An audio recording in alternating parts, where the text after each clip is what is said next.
Hi viewers, welcome to Khush Prasad creations. ನಾನು ಅಶ್ವಿನಿ ಪ್ರಸಾದ್. ಇವತ್ತು ಹೀರೆಕಾಯಿ ಮಸ್ಕಾಯಿ ಹೇಗೆ ಮಾಡೋದು ಅಂತ ತೋರಿಸ್ಕೊಡ್ತಾ ಇದ್ದೀನಿ. ಈ ರೆಸಿಪಿ ಸಮ್ಮರಲ್ಲಿ ತುಂಬ ಒಳ್ಳೆಯದು ಅಂತ ಹೇಳ್ಬೋದು, ಬಿಕಾಸ್ ಬಾಡಿನ ಕೂಲ್ ಮಾಡುತ್ತೆ ಅಂತ ಹೇಳ್ಬೋದು.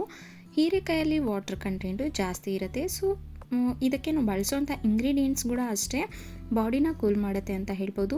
ಸಮ್ಮರ್ ಸ್ಪೆಷಲ್ ಹೀರೆಕಾಯಿ ಮಸ್ಕಾಯಿ ಹೇಗೆ ಮಾಡೋದು ಅಂತ ನೋಡೋಣ. ನೀವಿನ್ನೂ ಯಾರಾದರೂ ಫಸ್ಟ್ ಟೈಮ್ ನನ್ನ ಚಾನಲ್ನ ನೋಡ್ತಿದ್ರೆ ಪ್ಲೀಸ್ ಸಬ್ಸ್ಕ್ರೈಬ್ ಮಾಡ್ಕೊಳ್ಳಿ, ಬೆಲ್ ಐಕಾನ್ ಪ್ರೆಸ್ ಮಾಡಿ. ಈಗ ಹೀರೆಕಾಯಿನ ಸಿಪ್ಪೆ ತೆಗೆದು ಕಟ್ ಮಾಡ್ಕೊಳ್ಳೋಣ.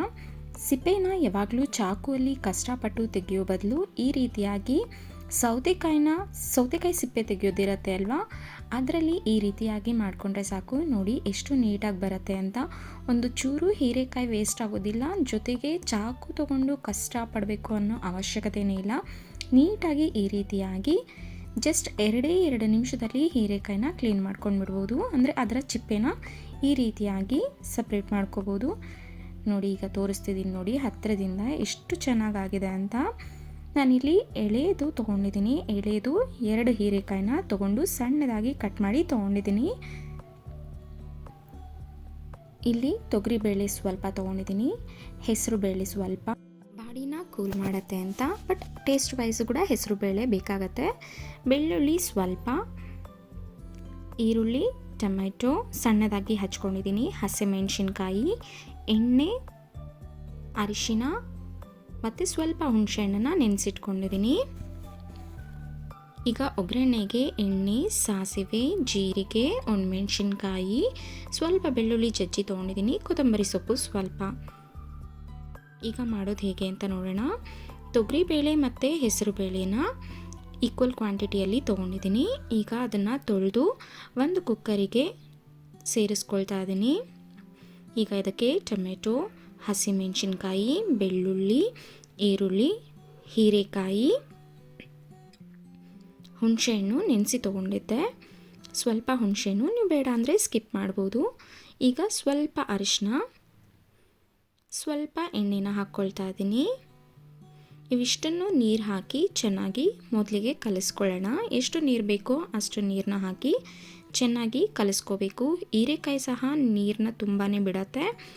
ತರಕಾರಿಗಳಲ್ಲಿ ಕೆಲವೊಂದು ತರಕಾರಿಗಳು ತುಂಬ ನೀರು ಬೇಕಾಗೋದಿಲ್ಲ ಬೇಯಲಿಕ್ಕೆ, ಅಂಥದ್ರಲ್ಲಿ ಹೀರೆಕಾಯಿ ಒಂದು. ಈಗ ಸ್ವಲ್ಪ ಎಷ್ಟು ಬೇಕೋ ಅಷ್ಟು ತರಕಾರಿ ಮತ್ತು ಬೇಳೆ ಬೇಯಲಿಕ್ಕೆ ಎಷ್ಟು ಬೇಕೋ ಅಷ್ಟು ಉಪ್ಪನ್ನ ಸೇರಿಸ್ಕೊಂಡು ಚೆನ್ನಾಗಿ ಕಲಿಸ್ಕೋಬೇಕು. ಈಗ ಕುಕ್ಕರ್ನ ಮುಚ್ಚಳ ಮುಚ್ಚಿಟ್ಟು 2 ವಿಷಲ್ ಬರೋವರೆಗೂ ಇದನ್ನು ಚೆನ್ನಾಗಿ ಕೂಗಿಸ್ಕೋಬೇಕು. ಈಗ ವಿಷಲ್ ಬಂದಿದೆ. ಕಂಪ್ಲೀಟಾಗಿ ಗ್ಯಾಸ್ ಹೋದ್ಮೇಲೆ ಕುಕ್ಕರ್ನ ಮುಚ್ಚಳ ತೆಗೆದು ತೋರಿಸ್ತಿದ್ದೀನಿ ನೋಡಿ. ನಾನು ಹಾಕಿರುವಂತಹ ನೀರು ಕರೆಕ್ಟಾಗಿ ಆಗಿದೆ. ಬೇಳೆ ಬೇಯಲಿಕ್ಕೆ ಎಷ್ಟು ಬೇಕೋ ಅಷ್ಟು ನೀರು ಮಾತ್ರನೇ ಹಿಡಿದಿದೆ. ಈಗ ಇದನ್ನು ಒಂದು ಸಲ ಚೆನ್ನಾಗಿ ಕಲಿಸ್ಕೊಂಡು ನಾವು ಮಸಿಯೋ ಅಂಥ ಕೋಲಲ್ಲಿ ಇದನ್ನು ಚೆನ್ನಾಗಿ ಮಸ್ಕೋಬೇಕು. ಕೆಲವರು ಮಿಕ್ಸಿಗೆ ಹಾಕ್ಕೊಳ್ತಾರೆ, ಮಿಕ್ಸಿಗೆ ಹಾಕ್ಕೊಳ್ಳೋ ಅವಶ್ಯಕತೆ ಇಲ್ಲ. ಮಿಕ್ಸಿಗೆ ಹಾಕೋದ್ರ ಬದಲು ಈ ರೀತಿ ಮಸಿದ್ರೆ ರುಚಿ ತುಂಬಾ ಚೆನ್ನಾಗಿರುತ್ತೆ. ಮಸಿಯೋ ಕೋಲಿಲ್ಲ ಅಂದರೆ ಸ್ಮ್ಯಾಶರಲ್ಲೂ ಸಹ ಸ್ಮ್ಯಾಶ್ ಮಾಡ್ಕೋಬೋದು. ಇಲ್ಲ ಅಂತಂದರೆ ಸೌಟಲ್ಲೇ ನಿಧಾನಕ್ಕೆ ಮಸ್ಕೋಬೋದು. ಈಗ ಚೆನ್ನಾಗಿ ಒಂದು 3-4 ನಿಮಿಷ ಚೆನ್ನಾಗಿ ಮಸ್ತಾಗಿದೆ. ಎಲ್ಲನೂ ನೀಟಾಗಿ ನೋಡಿ ಈ ರೀತಿ ಮೆತ್ತಗಾಗಬೇಕು. ಅಲ್ಲಿವರೆಗೂ ನುಣ್ಣಗಾಗೋ ರೀತಿಯಾಗಿ ಸ್ವಲ್ಪ ಅಲ್ಲಲ್ಲಿ ಹೀರೆಕಾಯಿ ಮತ್ತು ಬೇಳೆ ಅದೆಲ್ಲ ಕಾಣಿಸೋ ರೀತಿ ಈ ರೀತಿ ಕನ್ಸಿಸ್ಟೆನ್ಸಿ ಬರೋವರೆಗೂ ಚೆನ್ನಾಗಿ ಮಸ್ಕೋಬೇಕು.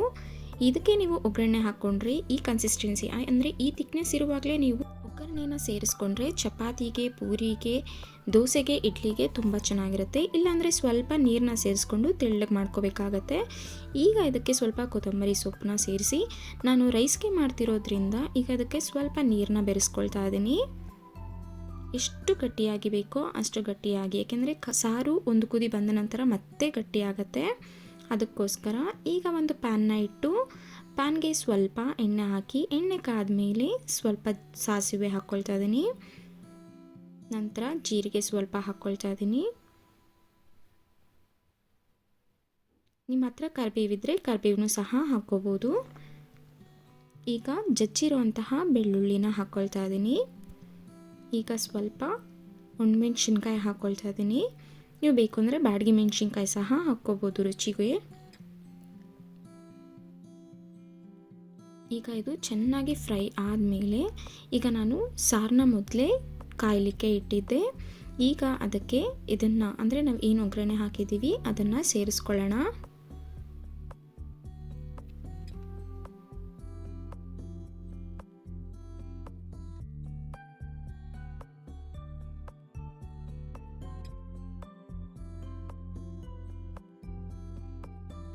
ಈಗ ನಾವು ಆಲ್ರೆಡಿ ಒಂದು ಸ್ವಲ್ಪ ನೀರನ್ನು ಸೇರಿಸಿರೋದ್ರಿಂದ ರುಚಿ ನೋಡಿಕೊಂಡು ಎಷ್ಟು ಉಪ್ಪು ಬೇಕೋ ಅಷ್ಟು ಉಪ್ಪನ್ನ ಸೇರಿಸ್ಕೊಂಡು ಸಾರನ್ನ ಒಂದು ಕುದಿ ಬರೋವರೆಗೂ ಚೆನ್ನಾಗಿ ಕಾಯಿಸ್ಕೋಬೇಕು. ನೀವಿನ್ನೂ ಯಾರಾದರೂ ಫಸ್ಟ್ ಟೈಮ್ ನನ್ನ ಚಾನಲ್ನ ನೋಡ್ತಿದ್ರೆ ಪ್ಲೀಸ್ ಸಬ್ಸ್ಕ್ರೈಬ್ ಮಾಡ್ಕೊಳ್ಳಿ, ಬೆಲ್ ಐಕಾನ್ ಪ್ರೆಸ್ ಮಾಡಿ. ಈ ರೆಸಿಪಿ ನಿಮಗೆ ಇಷ್ಟ ಆಗಿದ್ದರೆ ನಿಮ್ಮ ಫ್ರೆಂಡ್ಸ್ ಆ್ಯಂಡ್ ಫ್ಯಾಮಿಲಿ ಜೊತೆ ದಯವಿಟ್ಟು ಶೇರ್ ಮಾಡ್ಕೊಳ್ಳಿ. ಸಮ್ಮರ್ ಸ್ಪೆಷಲ್ ಆಗಿರುವಂತಹ ಅಡುಗೆಗಳು ನಮ್ಮ ಚಾನಲಲ್ಲಿ ಬರ್ತಾ ಇರತ್ತೆ. ಅದರ ನೋಟಿಫಿಕೇಷನ್ಗೋಸ್ಕರ ಸಬ್ಸ್ಕ್ರೈಬ್ ಮಾಡ್ಕೊಳ್ಳಿ. ಈ ರೆಸಿಪಿನ ಸ್ಪೆಷಲಿ ಸಮ್ಮರಲ್ಲಿ ಮಾಡ್ಕೊಂಡು ತಿನ್ನೋದ್ರಿಂದ ಬಾಡಿನ ತಂಪಾಗಿಟ್ಕೊಳ್ಬೋದು ಮತ್ತು ಬಾಡಿ ಡಿಹೈಡ್ರೇಟ್ ಆಗೋದನ್ನು ಸ್ವಲ್ಪ ಪ್ರಮಾಣದಲ್ಲಿ ಕಡಿಮೆ ಮಾಡ್ಕೋಬೋದು. Thank you so much for watching. Thank you so much for all subscribers. Don't forget to subscribe.